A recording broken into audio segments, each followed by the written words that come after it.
with or not.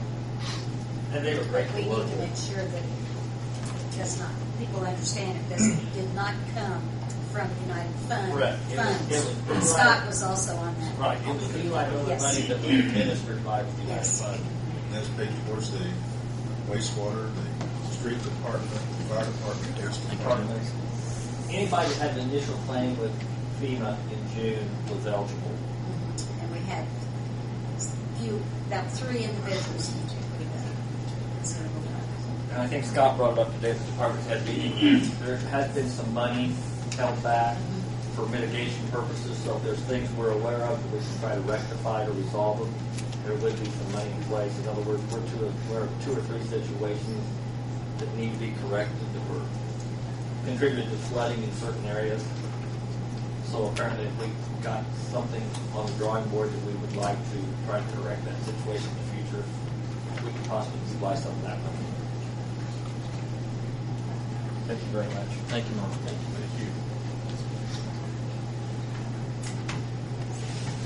Leave Eric, if we try. He's all right. Oh, Eric. Yeah. Eric, sorry, excuse me, I missed you. Was I hiding behind the podium? Yeah. That only works for so long.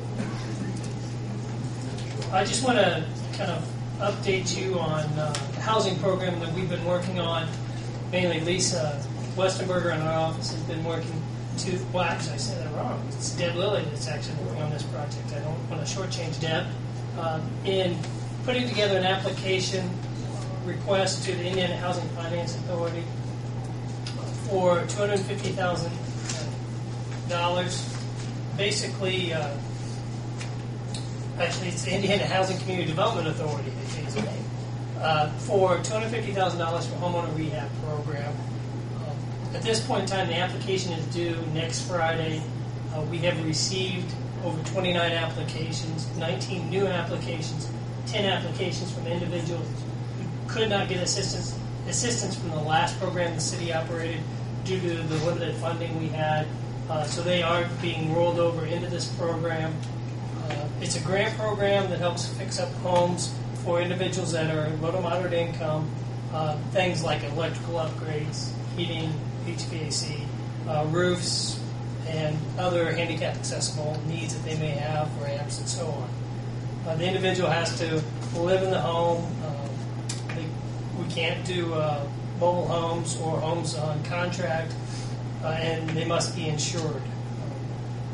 Right now, we have also done Section 106 reviews, or sending out those letters to the state to make sure that if the home's historic, we take into consideration any improvements so that they don't impact the historic integrity of the individual home or, for all intents and purposes, of the area as well.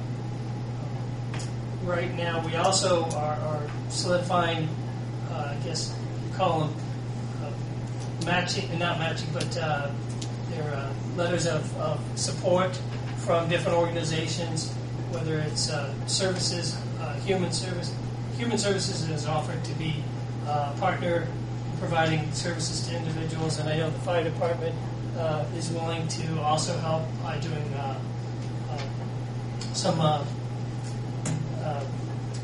smoke detectors. Thank you. So we are compiling everything and should be ready to submit next week.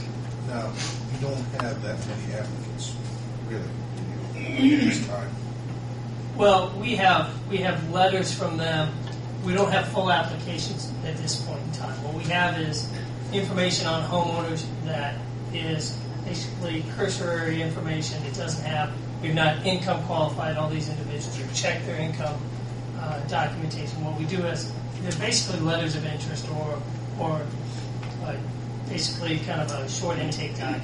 So we don't have full-blown applications at this point in time. But what the state wants to see is that we have an idea of the makeup of these homeowners, what income categories they fall into, are they elderly, all those garner different points. So we have this document basically, which is a pre-application, I guess is a better way to say it, that provides that information. And Eric, I think possibly some people are too proud to apply for something like this, but it is confidential. No one needs to know. They won't know there's a lot of, especially elderly people out there that want to stay in their homes till they die. You know, they may not be doing maintenance on their homes because they can't afford it if they're on fixed income. Some people are to the point they don't take all of their meds, if you will, so they can stay in their home. Some people pay their insurance because their home's paid off. They don't want to borrow anything against their homes.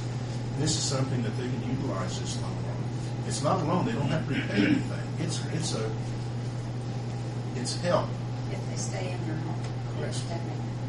But the restrictions have gotten not quite as restricted as what they have been in the past. And there's people out there that need help, and I wish they would apply for it. These people that applied last year, they're just thrown in again, those that have applied again, Right. they're just thrown in as if they've never applied. Is that Right. Well, and I think the other thing that's important, and I think the mayor is alluding to it, is at this point in time, we are getting ready to put in an application. We, at this point in time, can take new applicants. And what's important, I think, is that we get the most needy individuals. And at this point in time, if there are individuals out there that are interested, that do submit, those will be taken into consideration. I mean, basically, we put it into a kind of a prioritization spreadsheet to really try to basically score out the most needy individuals based on income, based on elderly, based on handicap needs and things like that. So at this point in time, if there are individuals that are still interested or you know of any, I think it's important to have them contact us or the mayor, and we'd be more than happy to try to plug them into this program because it really is a good program. I mean, each home gets somewhere around $13,000 worth of improvements, and we're seeing that you can get, you can't rehab and restore an entire home, but you can do some significant improvements that does bring up the home's value and improve the quality of life of the residents. It's like quicker heat bill less. Absolutely. I think it'd be worth making it notable in the paper as a separate article, and also the radio as a separate article, so people can get just getting it here in our meetings doesn't stretch it out to everybody. I think the only way you get it stretched out is by the media. So I think it'd be worth our while to talk to the newspaper and radio about doing a separate article on the grant itself and what's out there, because we are in needy times now, worse than ever. So, and if the $250,000 is awarded, you can do 20 to 25. So we definitely like to see more than what we have right now, which is 29. Some of those individuals may not decide to proceed or go forward. Their income may change by the time we get the program. So it would be nice to see a much larger number and a better base to go from. And some people would put in, just be putting in free handout, they won't qualify. A lot of those folks, because their income level, whatever. They don't know what the requirements are a lot of times, which we need as much participation as we can. Gary, Yeah. I appreciate you saying that. Thank you. Thank you.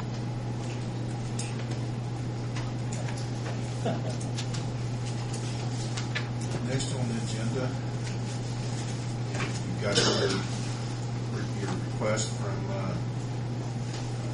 Reverend Riggs, First Baptist Church.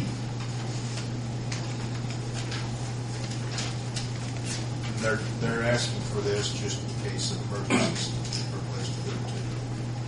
I guess I don't understand why we wouldn't just go ahead and do that. I think That's what I great. thought too, but that's what they're asking for. And I think they had done it years ago when this was a school. And now that it's back in operation, they'd like to put that in their plan, that this would be the place to come to. Very seldom would ever be on the weekend when we weren't open. When we weren't open, all we had to do was make a phone call to the fire department. I explained to Reverend Reyes, I'm sure somebody would be more glad to the gymnasium. So this would only be at a time of need. It would Yes. be Emergency center. And didn't they mention to you that also We can do the same thing. we could do the same Yes, thing? Right. It's a We can separate designate fund. theirs for a place to go to here at City Hall if we need to. It's just part of their disaster preparedness plan. So we need to make a motion for that, or can you make that I don't decision? think so. I just want to Letting us be aware of let it. you know and see